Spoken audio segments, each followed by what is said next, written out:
नमो नमः. आज आपण संस्कृत व्याकरणातील एक महत्त्वाचा भाग बघणार आहोत. त्वांत किंवा लबंत अव्ययम निष्कासयत. आता याच्या आधी मी एक व्हिडिओ केलेला होता ज्याच्यामध्ये मी हे सांगितलं होतं की आपण आता सूचनानुसारम वाक्य परिवर्तनम कुरुत, म्हणजे सूचनेनुसार वाक्य परिवर्तन करा. यामध्ये जे जे काही व्याकरणाचे भाग येतात, जसं की त्वांत लबंत काढा असेल, सम काढा असेल, वाच्य परिवर्तन म्हणजे प्रयोग बदला असेल, किंवा निजंत काढा असेल, वचन बदला असेल, लकार ओळखा असेल, हे सगळे भाग आपण एकेका व्हिडिओमध्ये बघणार आहोत असं मी सांगितलेलं होतं. त्याचाच पहिला व्हिडिओ मी आज इथे घेऊन आलेली आहे आणि आपण आता उदाहरणांच्या माध्यमातून त्वांत आणि लबंत कसं काढायचं वाक्यातलं, ते काढताना काय काय बदल करायचे आहेत हे बघणार आहोत. चला तर मग सुरुवात करूयात. बघा, आपल्याला जी सूचना येणार आहे कंसामध्ये वाक्य दिल्यानंतर ती असणार आहे त्वांत किंवा लबंत अव्ययम निष्कासयत. आता वाक्यात एकतर त्वांतव्यय देतील किंवा लबंतव्यय देतील. आता 2 मिनिटं आधी हे नक्की त्वांत लबंत अव्यय काय आहेत त्यांची जरा माहिती घेऊयात. बघा, ही धातू साधित अव्यय आहेत. धातू साधितानी अव्ययानी. धातू साधित म्हणजेच काय? धातूंपासून तयार झालेली आहेत आणि अव्यय आहेत. आता अव्यय या शब्दाचा अर्थ काय होतो? तर ज्या शब्दामध्ये कधीच बदल होत नाही असा शब्द म्हणजे अव्यय. म्हणजे आता जर तुम्ही बघितलं त्वांत असेल, लबंत अव्यय असेल, त्याच्यामध्ये कधीही बदल होत नाही. वचनानुसार, लिंगानुसार, विभक्तीनुसार बदल होत नाही. आता मग कोणामध्ये बदल होतो? जसं की नाम. बघा, एखादं नाम घेऊयात. समजा देव हे नाम आपण घेतलं. देव अव्यय नाहीये कारण त्याच्यामध्ये बदल होतो, त्यामुळे देव हे नाम आहे. मग कसं काय? तर तुम्हाला माहिती आहे 8वी मध्ये देव शब्द आपल्याला झालेला आहे. मग त्याची प्रथमा देवः, देवौ, देवाः, प्रथमा. ही प्रथमा करतो. त्यानंतर संबोधनापर्यंत रूप होतात. बरोबर आहे देव या शब्दाची. म्हणजे त्याच्यामध्ये वचनानुसार बदल होतोय, विभक्तीनुसार बदल होतोय. म्हणजे या शब्दाला आपण अव्यय म्हणू शकत नाही. तर देव हे नाम झालं. पण अव्यय म्हणजे असा शब्द ज्याच्यामध्ये बदल होत नाही. ठीक आहे. मग आता ही अव्यय 2 प्रकारची असतात. कोणती आहेत? हे खरं 9वीला झालंय, पण एकदा पुन्हा बघा. पूर्वकालवाचक द्वयम. 2 पूर्वकालवाचक धातू साधित अव्यय असतात. आणि हेत्वर्थकम, एक हेत्वर्थक धातू साधित अव्यय असतं. म्हणजे हे 2 प्रकार झाले धातू साधित अव्ययांचे, पूर्वकालवाचक आणि हेत्वर्थक. आता यांमध्ये काय येतं बघा, पूर्वकालवाचक द्वयम 2 आहेत की नाही पूर्वकालवाचक अव्यय. कोणती? त्वांतम आणि लबंतम. एक त्वांतव्यय आहे, एक लबंतव्यय आहे. आता त्वांतव्यय कसं तयार होतं ते मी खाली लिहिलंय बघा. मूल धातु अधिक त्वा. म्हणजेच त्वा, मूळ धातूला त्वा लागलेलं असतं. आता तुम्ही म्हणाल त्वांतव्यय ओळखायचं कसं? तर मूळ धातूला त्वा लागलेला असतो. म्हणजे कोणताही जर तुम्ही त्वांतव्यय कोणतंही जर बघितलं तर त्याला शेवटी त्वा लागलेलं असतं. उदाहरण पण मी खाली घेतली आहेत बघा. त्वांतव्ययानी गत्वा असेल, पित्वा असेल, उक्त्वा असेल, दत्वा असेल. ही सगळी त्वांतव्य आहेत. ओळखायला खूप सोपी आहेत. त्वा लागलंय शेवटी. ठीक आहे. आता लबंत कसं तयार झालंय बघा. लबंत मूल धातु अधिक ल्यप, म्हणजेच य. मूळ धातूला य लागलेला असतो शेवटी. म्हणजे ज्या शब्दाच्या शेवटी साधारण आपल्याला य दिसतोय त्यावरून ओळखायचं की ते लबंत आहे. म्हणजेच बघा, लबंत अव्ययानी कुठली कुठली उदाहरणं आहेत बघा. प्रदाय, प्रणम्य, उपविश्य, प्रविश्य इत्यादयः. तर सगळ्याच्या शेवटी तुम्हाला य दिसतोय, प्रदाय य आहे, प्रणम्य य आहे. काही वेळेला शेवटी जोडाक्षर असतं, काही वेळेला नसतं. जसं प्रणम्यमध्ये इथे जोडाक्षर आलंय, पण प्रदायामध्ये शेवटी फक्त य आहे, जोडाक्षर नाही. पण आता इथे एक गोष्ट लक्षात घ्या की कुठलाही शब्द आणि ज्याच्या शेवटी य आहे त्याला लेबंत म्हणून चालेल का? तर अजिबात नाही. याचा अर्थ काय म्हणायचंय मला बघा, वरती आपण काय बघितलं, मूळ धातूला य लागलेला असला पाहिजे. म्हणजे लेबंताव्य आपण ज्याला म्हणणार आहोत त्याच्यामध्ये मूळ धातू हा पाहिजेच पाहिजे. कारण की काय होतं, आपल्याला जेव्हा पॅरेग्राफ दिलेला असतो पेपरमध्ये आणि त्यातून लेबंताव्य शोधायला सांगितलेले असतात. आता मी विद्यार्थ्यांना शिकवताना सुद्धा हे सांगते की धडा झाल्यानंतर पॅरेग्राफ घ्या आणि त्याच्यातून मला लेबंताव्य शोधून दाखवा. तर त्यावेळेला काय होतं, काही वेळेला मुलं असं सुद्धा सांगतात, आता समजा त्याच्यामध्ये देवस्य असा काहीतरी शब्द आला असेल, देवस्य, मग त्यांना वाटतं इथे शेवटी य आहे म्हणजे हे लेबंताव्य झालं. पण तसं नाहीये, शेवटी य आला म्हणजे ते लेबंत आहे का? तर नाही, त्याच्यामध्ये मूळ धातू पाहिजे. आता देवस्य शब्द बघा, हे तर नाम आहे देव, बरोबर आहे. मग मूळ धातूशी म्हणजे क्रियापदाशी म्हणा, धातूशी म्हणा, याचा काहीही संबंध नाही. त्याच्यामुळे देवस्य हे काही लेबंताव्य नाहीये. त्याच्यामध्ये मूळ धातू पाहिजे. आता इथे बघा तुम्ही, प्रदाय याच्यामध्ये कसं झालंय, प्र अधिक दा, दा हा धातू आहे. ठीक आहे. प्रणम्यमध्ये बघा, प्र अधिक नम हा धातू आहे. उपविश्य बघा, उप अधिक विष हा धातू आहे. विष हा धातू आहे मूळ, आणि प्रविश्य मध्ये प्र अधिक विष धातू आहे, म्हणजे त्याच्यामध्ये मूळ धातू आहे आणि शेवटी य लागलाय म्हणून त्याला आपण लेबंत म्हणतोय. आता त्वांत आणि लेबंत मध्ये काय फरक आहे? दोन्हीचा वापर आपण कुठे करतो? तर वाक्य जोडण्यासाठी आपण याचा वाक्य करतो.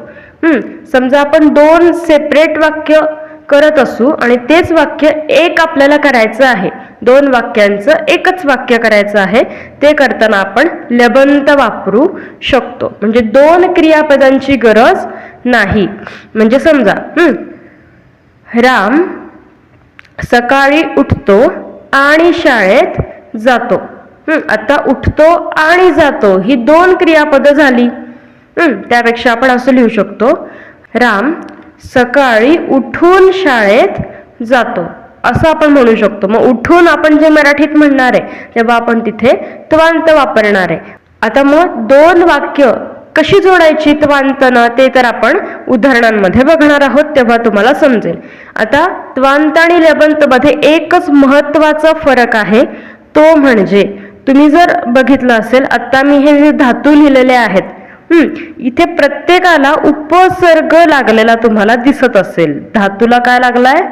उपसर्ग, बरोबर आहे. उपसर्ग कशाला म्हणतो? जे पूर्वी लागतं, आधी लागतं, प्रिफिक्स म्हणतो आपण त्याला, बरोबर आहे. मग हे लक्षात ठेवा, लेबंताव्य कशाचं होतं?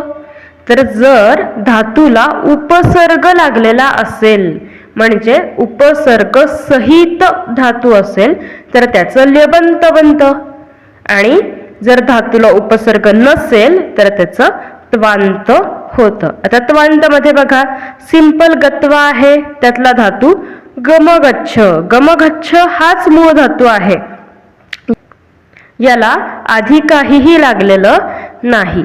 ठीक आहे. म्हणजेच इथे उपसर्ग नसणार आहे. उपसर्ग नसेल धातूला त्याचं त्वांत करायचं, उपसर्ग असेल त्याचं लेबंत करायचं. ठीक आहे.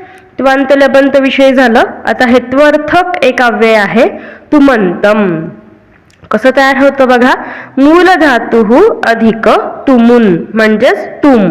मूळ धातूला जर तुम लागलेलं असेल त्याला आपण तुमंत अव्यय म्हणतो.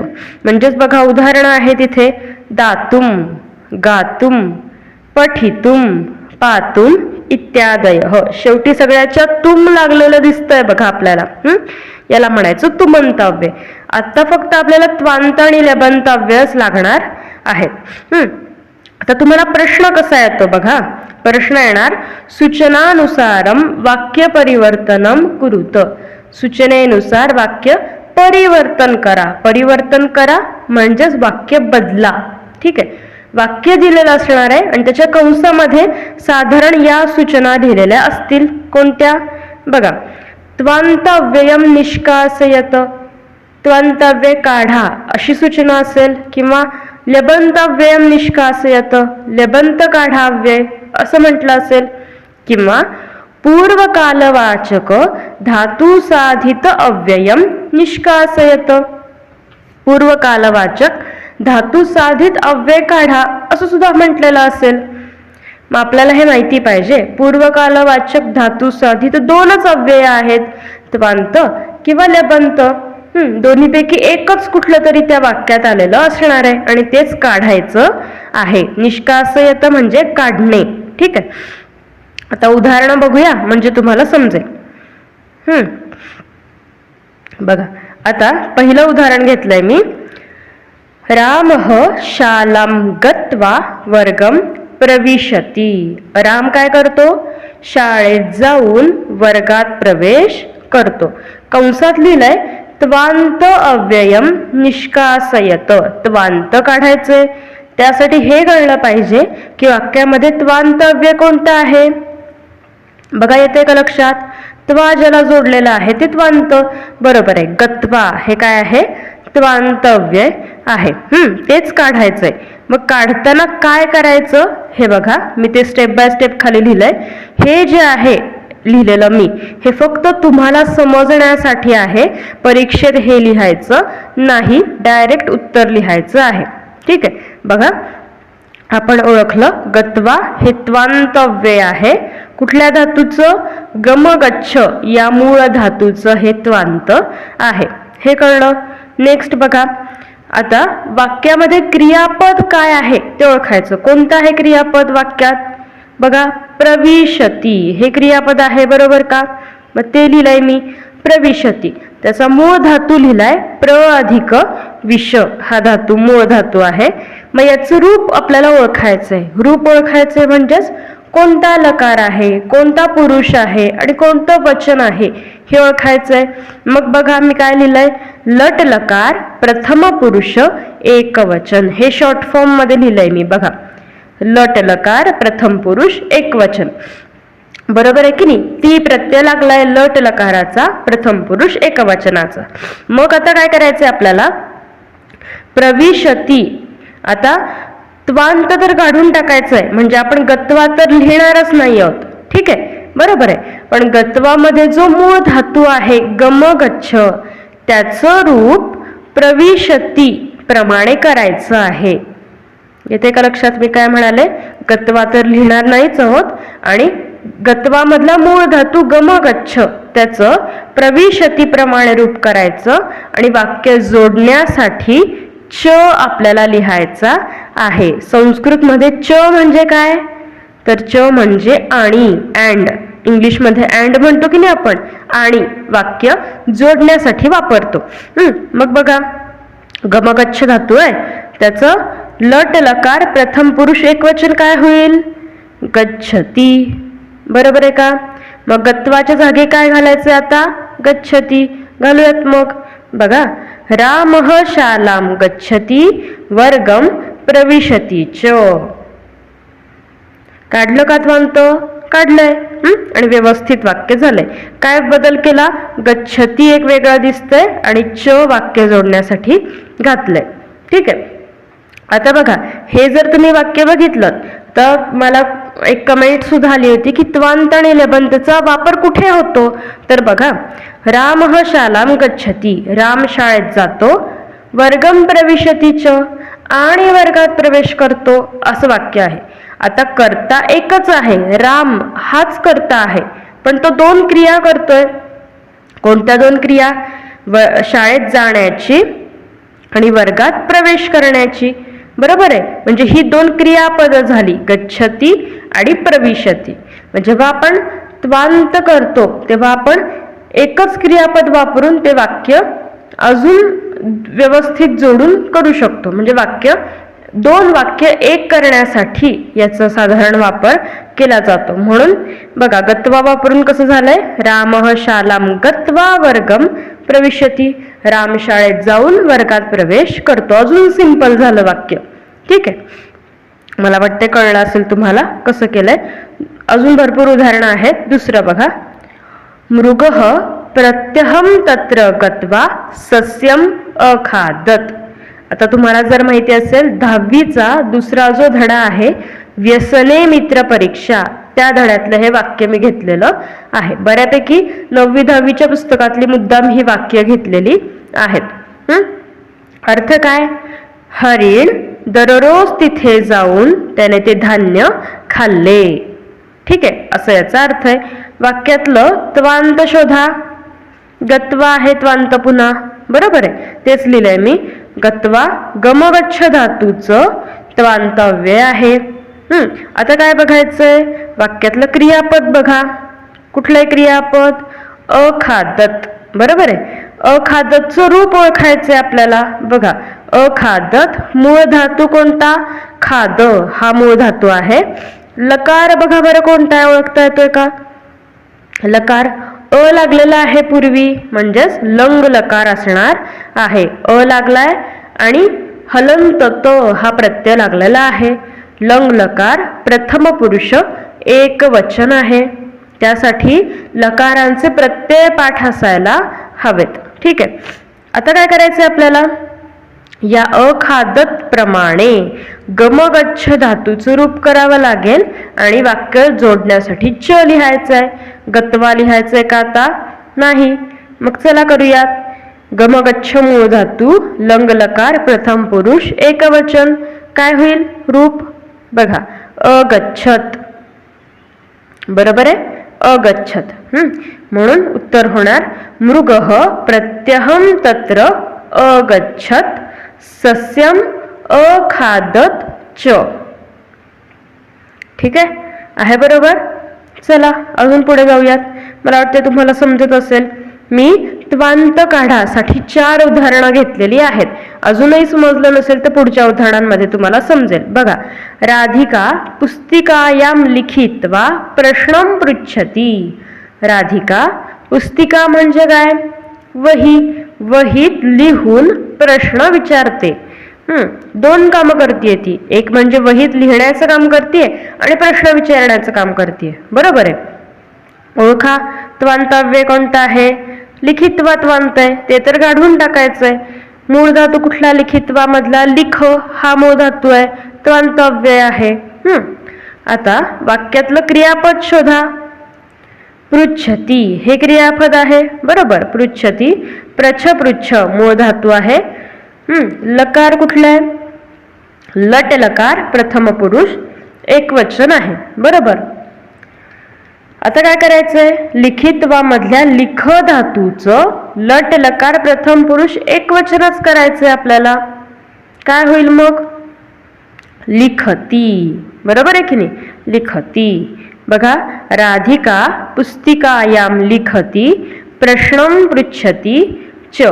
वाक्य जोडण्यासाठी च वापरलेला आहे. आणि शेवटचं यातलं वाक्य बघा, त्वांत मधलं शेवटचं, लेबंत अजून आपण घेतलेले नाहीयेत. बालकः पुस्तकं पठित्वा पाठशालां गच्छति. मुलगा पुस्तक वाचतो म्हणजे वाचून शाळेत जातो, असं वाक्य आहे. आता त्वांत ओळखा, सोपं आहे. पठित्वा पठ मूळ धातू आहे, त्याचं त्वांतव्य आहे. वाक्यातलं क्रियापद बघा, गच्छती हे वाक्यातलं क्रियापद आहे. गम गच्छ मूळ धातू लट लकार प्रथम पुरुष एकवचन आहे, बरोबर. काय करायचं आपल्याला, पठित्वा तर लिहायचंच नाहीये, पण त्यामधला जो मूळ धातू आहे पठ, त्याचं लट लकार प्रथम पुरुष एकवचन करायचं आहे आणि वाक्य जोडण्यासाठी च वापरायचं आहे. पठती असं क्रियापद ते होईल. म्हणून उत्तर काय येईल बघा, बालकः पुस्तकं पठती पाठशालां गच्छति च. ठीक आहे, मला वाटतं यावरून उदाहरणांवरून तुमच्या लक्षात आलं असेल की त्वांत कसं काढायचं असतं. आता लबंत कसं काढायचं ते बघूयात. त्याची उदाहरणं आहेत पुढे. बघा, पहिलं उदाहरण आहे, रमेशः आसने उपविश्य पुस्तिकायां लिखति. अर्थ काय? रमेश आसनावर बसून वहीत लिहितो. कंसात काय सूचना आहे बघा, पूर्वकालवाचकम निष्कासयत. ठीक आहे, आपल्याला माहिती आहे पूर्वकालवाचक लेबंतव्य आलंय. कुठलं? उपविश्य. उपविश्य उप अधिक विश्य धातू आहे, लेबंत अव्यय आहे. सेम करायचंय त्वांत सारखंच. वाक्यातलं क्रियापद बघा, लिखती हे क्रियापद आहे. लिख मूळ धातू, त्याचं रूप बघा, लट लकार प्रथम पुरुष एकवचन आहे. बरोबर आहे, त्यासाठी प्रत्यय पाठ पाहिजेत. आता सेम करायचंय, उपविश्य काढून टाकायचंय, पण उप अधिक विश्य या मूळ धातूचं लट लकार प्रथम पुरुष एकवचनाचं रूप घ्यायचंय, जे की काय होणार? उपविशती. आणि वाक्य जोडण्यासाठी च वापरायचं आहे. मग बघा, रमेशः आसने उपविशति पुस्तिकायां लिखति च. ठीक आहे, सोपं आहे. दुसरं बघा, नीरजः वर्गं प्रविश्य आसने उपविशति. नीरज वर्गात प्रवेश करून आसनावर बसतो. यातलं पण शोधा. लेबंत कोणतं आहे? प्रविश्य. बरोबर आहे, प्रविश्य प्र अधिक विश्य धातू आहे, मूळ लेबंतव्य आहे. वाक्यातलं क्रियापद ओळखा, उपविशती हे क्रियापद आहे. उप अधिक विश्य मूळ धातू आहे, लट लकार प्रथम पुरुष एकवचनाचे आहे, पुन्हा तीच प्रत्यय लागलाय. मग काय करायचं आपल्याला? प्र अधिक विश्य धातूचं लट लकार प्रथम पुरुष एकवचन करायचं आहे, जे की होणार प्रविशती. म्हणजे प्रविश्यच्या ऐवजी आपण आता प्रविशती लिहिणार आहोत. नीरजः वर्गं प्रविशति आसने उपविशति च. तिसरं वाक्य बघा, महिला देवं प्रणम्य गच्छति. महिला देवाला नमस्कार करून जाते. ठीक आहे, वाक्यातलं लेबंत बघा, प्रणम्य आहे, प्र अधिक नम मूळ धातू लेबंतव्य आहे. वाक्यातलं क्रियापद गच्छति, गमगच्छ मूळ धातू लट लकार प्रथम पुरुष एकवचन. आता सेमच आहे बऱ्यापैकी सगळं. ठीक आहे, आपल्याला काय करायचंय? प्र अधिक नम या धातूचं गच्छती प्रमाणे रूप करायचंय. मग बघा, प्र अधिक नम मूल धातू लट लकार प्रथम पुरुष एकवचन काय होईल? प्रणमती असं क्रियापद होत असतं. मग लिहूयात, महिला देवं प्रणमती गच्छति च. आणि शेवटचं वाक्य आहे, शुभदा पुस्तकम आनीय पठती. शुभदा पुस्तक आणून वाचते. ठीक आहे, बघा यातलं लेबंत कोणतं आहे? आनीय हे लेबंत आहे. अधिक नीनय हा मूळ धातू आहे, लेबंतव्य. वाक्यातलं क्रियापद बघा, पठती हे क्रियापद आहे, मूळ धातू पठ, लट लकार प्रथम पुरुष एकवचन आहे. मग आपल्याला काय करायचंय? पठती सारखं अधिक नीनयचं रूप करायचंय. काय होईल ते बघा, अधिक नीनय मूळ धातू आहे, इथे लट लकार लिहायचं राहिलंय. लट लकार प्रथम पुरुष एकवचन, ते होईल आनयती.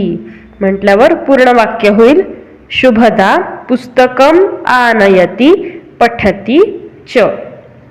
ठीक आहे, मला वाटतं लेबंतची सुद्धा आपण 4 उदाहरणं बघितलेली आहेत, त्वांतची सुद्धा 4 उदाहरणं बघितलेली आहेत. याच्यावरून तुमच्या लक्षात आलं असेल की त्वांत आणि लेबंतव्य कसं काढायचं आहे. ठीक आहे, हा आपला संस्कृत व्याकरणाची जी सूचनानुसारम वाक्य परिवर्तनम कुरुत ही जी आपली सिरीज सुरू आहे त्यातला हा पहिला व्हिडिओ आहे. याच्यानंतर स्म निष्कासयत, स्म कसं काढायचं वाक्यातलं ते सुद्धा मी दुसऱ्या व्हिडिओमध्ये सांगणार आहे. तुम्हाला जर माझे व्हिडिओ आवडत असतील तर व्हिडिओला लाईक करा, शेअर करा आणि आपल्या चॅनलला सबस्क्राईब करायला विसरू नका. चला तर पुन्हा भेटूया पुढच्या भागात. पुनर्मिलामः. धन्यवादः.